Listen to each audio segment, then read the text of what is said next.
Hello बच्चों, चलो शुरू करते हैं। आज आपकी अभ्यास 1F है, कक्षा 8, ठीक है ना।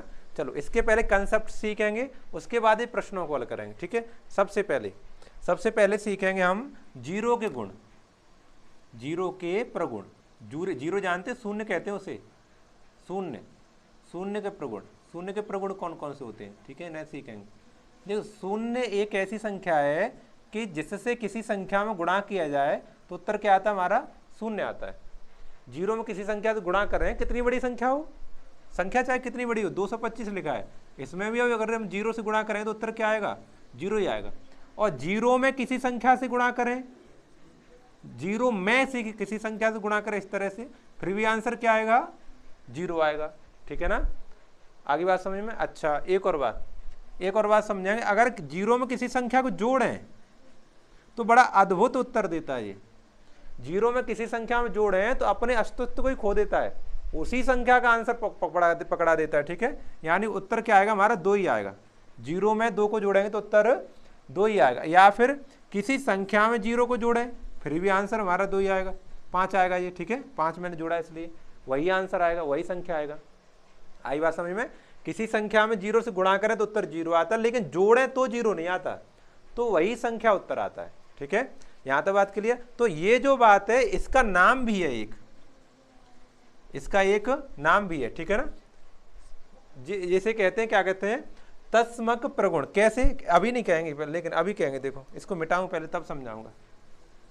देखो समझो, जीरो हो गया ना। देखो जीरो में एक प्रगुण है कि ऐसी 2 संख्याओं को हम जोड़ें कि उसका उत्तर जीरो आ जाए।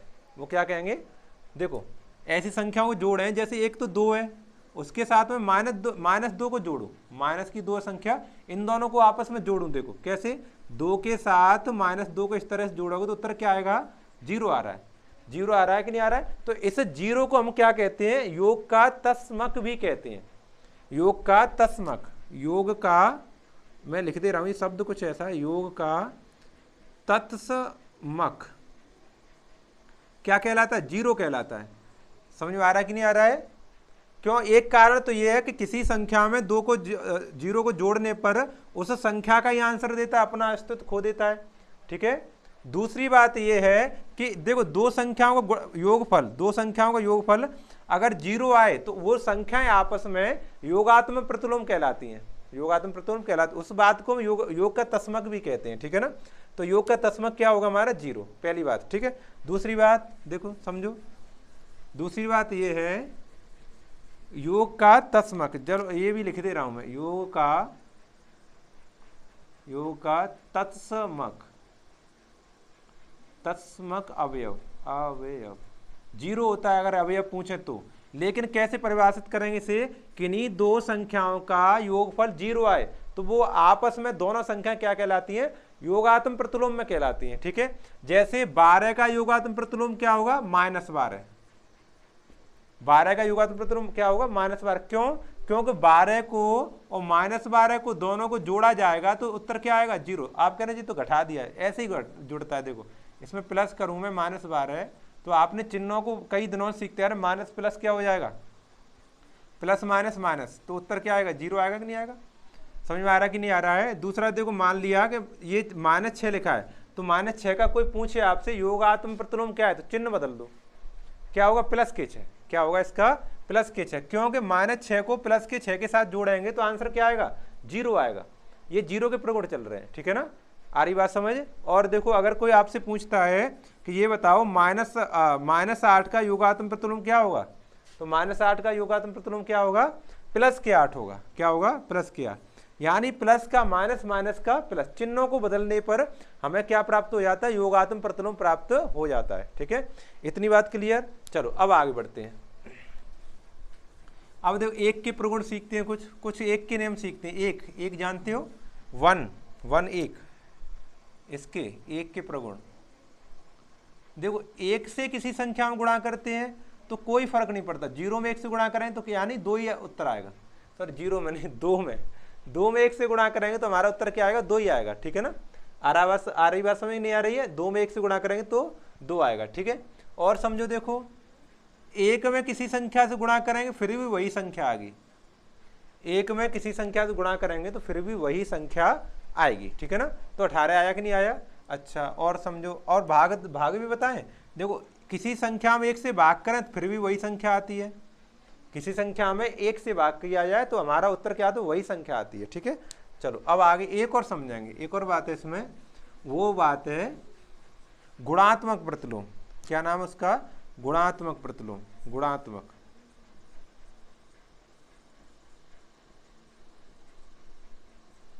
देखो गुणात्मक प्रतिलोम संख्या कब कहलाएंगी, जब उनका आपस में गुणा किया जाए उत्तर 1 आए।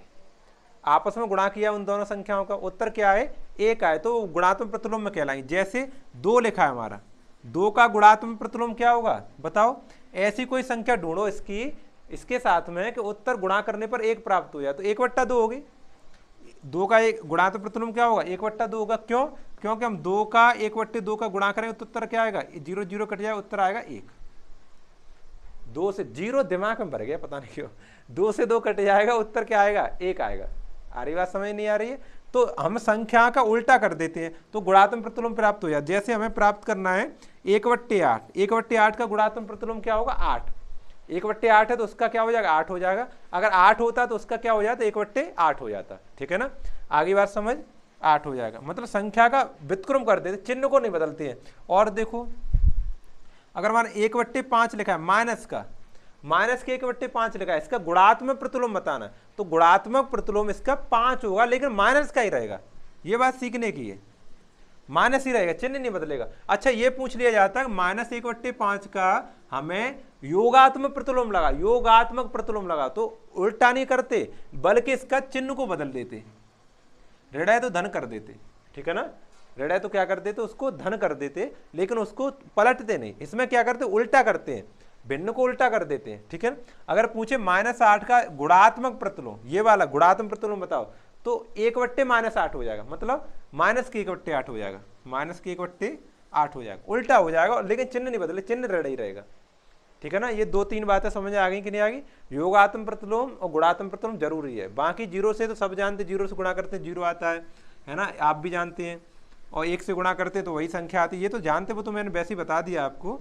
लेकिन ये 2 बातें सीखने की, योगात्मक प्रतिलोम और गुणात्मक प्रतिलोम। योगात्मक प्रतिलोम में चिन्ह बदल जाता है और गुणात्मक प्रतिलोम में उल्टा हो जाता है। 2 है तो 1/2 हो जाएगा, 1/5 है तो 5 हो जाएगा, उल्टा हो जाएगा, ठीक है।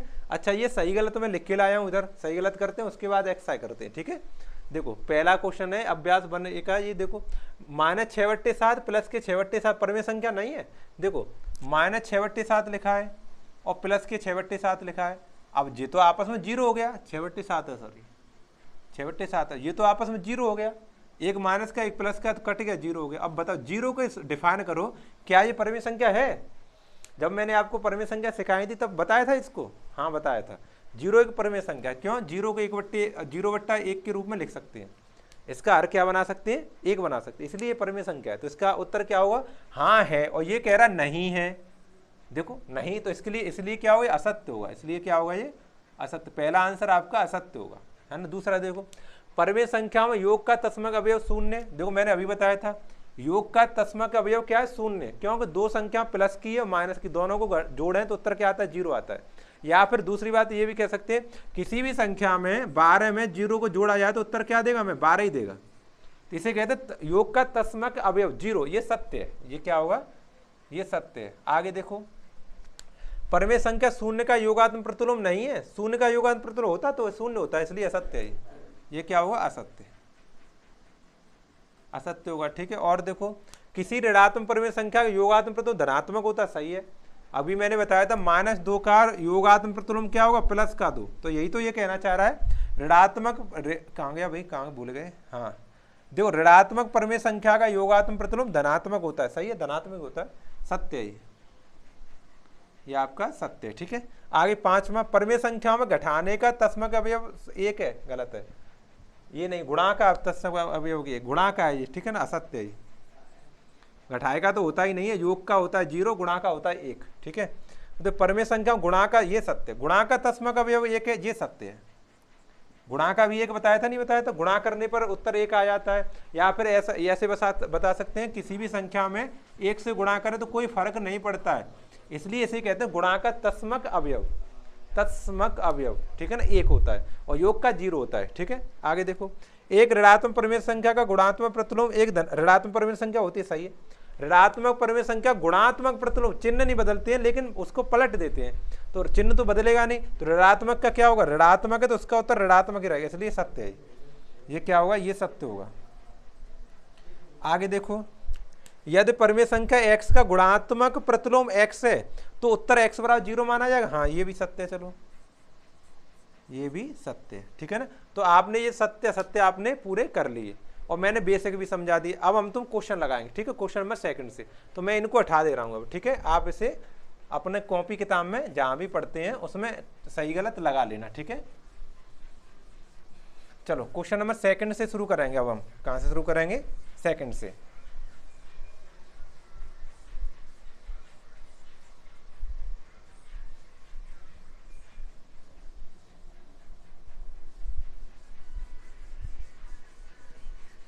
चलो क्वेश्चन नंबर 2 में अपनी बुक से लिखूंगा, ठीक है ना। ये आपकी क्या कहते हैं, एनसीईआरटी का ही पुस्तक है, एनसीईआरटी की पुस्तक है, क्या नाम भाई इसका, गणित मंथन, गणित मंथन है। ठीक है, इसी से लिखूंगा। चलो क्वेश्चन नंबर 2, क्वेश्चन नंबर 2 का पहला वो लिखा है, इसमें रिक्त स्थान भरने हैं। क्या भरने हैं, रिक्त स्थान भरो, रिक्त स्थान भरने हैं, स्थान भरो, रिक्त स्थान भर के दिखाओ। देखो मैथ में रिक्त स्थान मैंने बताया है सॉल्व करके भरे जाते हैं, ऐसे नहीं अंदाजे से भर लो। ये प्लस लगाए यहाँ पर, ये खाली जगह बराबर माइनस के 5.12 है ना, ये पहला क्वेश्चन है। इसे तो आप वैसे ही बता सकते हैं। देखो माइनस 5.12 में क्या जोड़े कि यही उत्तर आ जाए, बताओ। माइनस 5/12 में क्या जोड़े कि उत्तर माइनस 5/12 ही आ जाए, यानी एक में क्या जोड़े कि उत्तर 1 ही आ जाए, तो 0 जोड़ना पड़ेगा। आ रही बात समझ नहीं आ रही, मेरी जेब में 100 का नोट है, मैं कितने रुपए रख लूँ कि 100 का ही नोट बना रहे, बढ़े ना रुपए, तो कुछ नहीं रखना पड़ेगा, 1 भी रुपए रखने की जरूरत नहीं है ना। तो आपका क्या आएगा इसमें आंसर, 0 आएगा। दूसरा देखो, दूसरा चेक करो, दूसरा है -4/5 के साथ में क्या ऐड कर दें यहाँ पर कि उत्तर हमारा 0 आ जाए। ये माइनस का साइन है, यहाँ पर हम कौन सी संख्या लिख दें कि उत्तर हमारा 0 आ जाए। तो आपको पता है 0 उत्तर तब आता है जब 2 के साथ में -2 लिखा जाता है तो उत्तर आता है, या फिर -2 के साथ में +2 लिखा जाता है तो उत्तर आ जाता है। यानी एक माइनस का हो एक प्लस का हो तो उत्तर हमारा 0 आ जाता है। ठीक है ना, एक माइनस का एक प्लस का। अब देखो माइनस का तो ये है, ये वाला हमें प्लस का करना है, तो माइनस लगा तो माइनस के 4/5 ही कर दे रहे हैं। देखो माइनस के 4/5 माइनस माइनस प्लस के 4, ये प्लस के 4/5 हो गए, कट जाएंगे आपस में, 0 आ जाए, इसमें ये भरा जाएगा। ठीक है, तीसरा देखो, पेज पलटना पड़ेगा। देखो इसमें लिखा है -1/-2 माइनस के 2 पर इनवर्स लगा हुआ है। क्या लिखा है, इनवर्स 1 लिखा है। -1 का मतलब होता है, इसे इनवर्स पढ़ते हैं, इनवर्स का मतलब होता है प्रतिलोम। इनवर्स का क्या मतलब होता है, अभी मैंने प्रतिलोम बताया था, जैसे बताया था आपको 2 का प्रतिलोम गुणात्मक प्रतिलोम क्या होगा, 1/2 होगा, उल्टा होगा नहीं होगा, और -1/2 का क्या होगा, -2 होगा, उल्टा होगा कि नहीं, चिन्ह नहीं बदलेगा, तो वही गुणात्मक प्रतिलोम है। ये क्या है, गुणात्मक प्रतिलोम, तो इसका उल्टा कर देंगे, इसका क्या करते हैं उल्टा, 1/-2 तो -2 कर देंगे, क्या कर देंगे, -2, ये आंसर आ जाएगा इसका, ये भरा जाएगा इसमें। चौथा देखो, चौथा है -2/3 और इंटू 3/4, 3/4, इसका हमें ज्ञात करना है इनवर्स, इसका भी इनवर्स बताना, इनवर्स बता के यहाँ खाली जगह भरनी है। तो देखो पहले तो इसे हल कर लो, 3 से 3 कट जाएगा, 2 से कट जाएंगे 2 बार, तो यानी ऊपर -1 रह गया, नीचे 2 रह गया, इस पर है इनवर्स, इस पर क्या है इनवर्स। तो इनवर्स को मैंने बताया तो उल्टा हो जाता है, गुणात्मक प्रतिलोम कहलाता है। तो -1/2 है तो क्या हो जाएगा, पूरा 2 हो जाएगा, मतलब माइनस का 2 हो जाएगा, ये आंसर इसका आ जाएगा। ठीक है ना, यहाँ तक समझ आया अच्छे से, यहाँ तक समझ में आ गया। चलो अब क्वेश्चन नंबर 3 से अच्छे से समझना शुरू करेंगे। क्वेश्चन नंबर 3 बहुत ही गहराई से समझाएंगे। ठीक है, देखो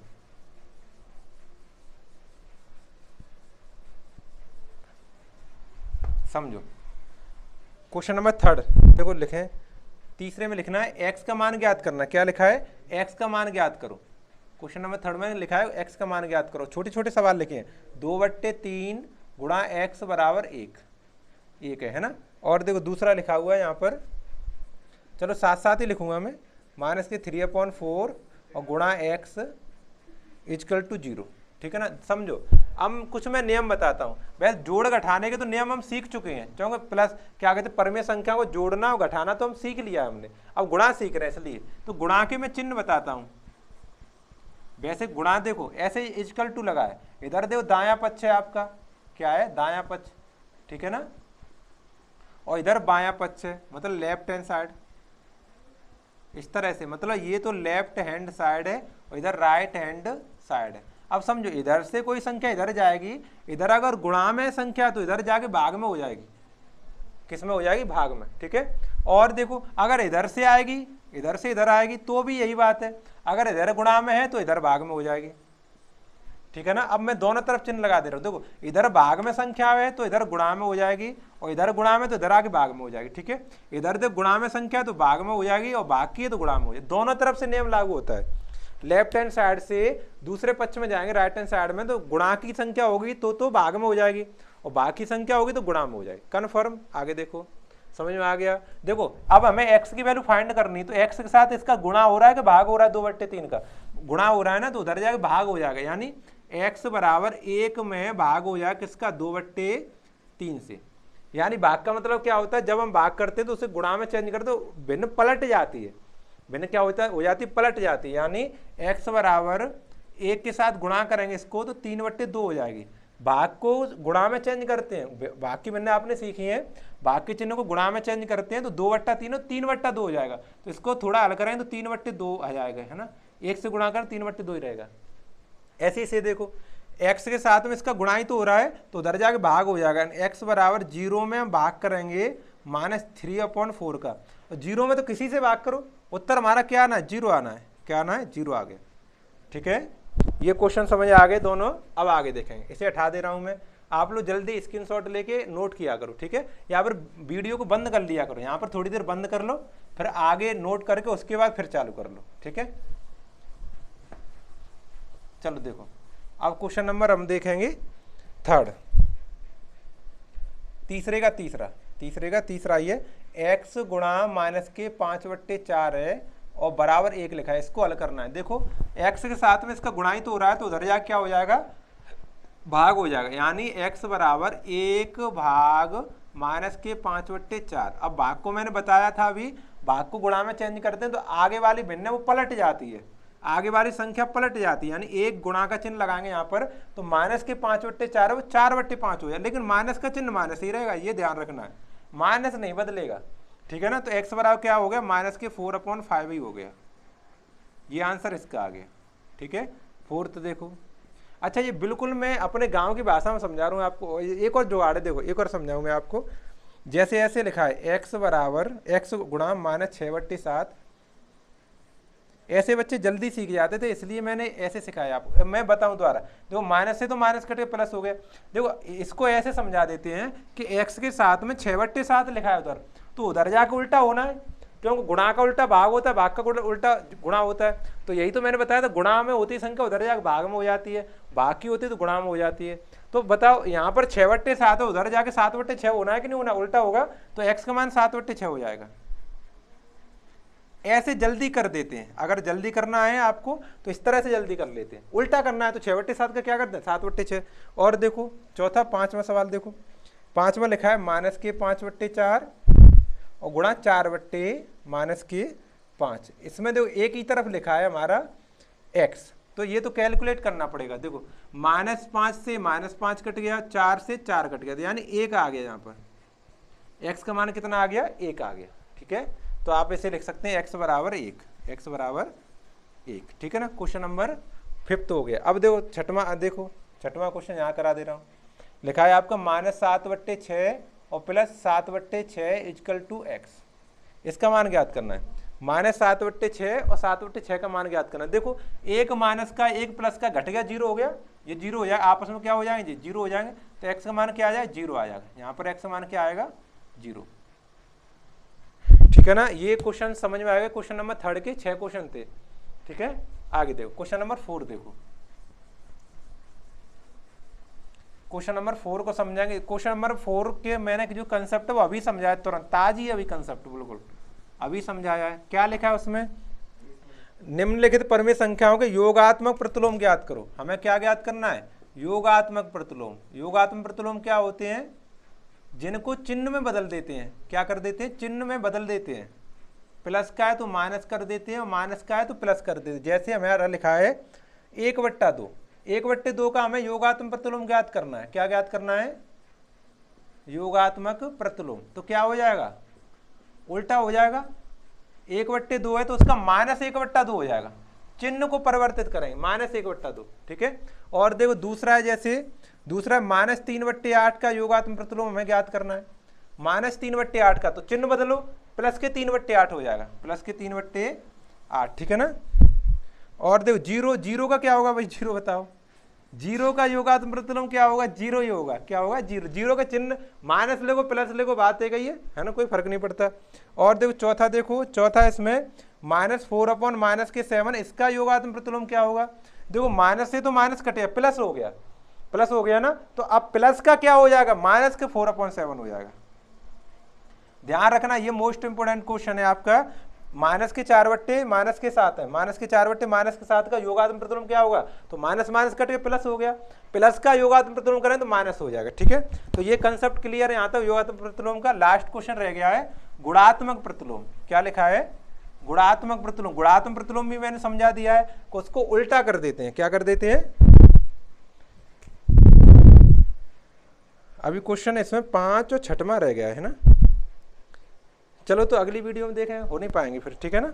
तो क्वेश्चन नंबर 5 को और 6 को अगले पार्ट में देखेंगे हम। ठीक है। उसके बाद आगे कुछ उदाहरण भी ले लेंगे, अगली वीडियो में आगे उदाहरण भी कराएंगे। ठीक है।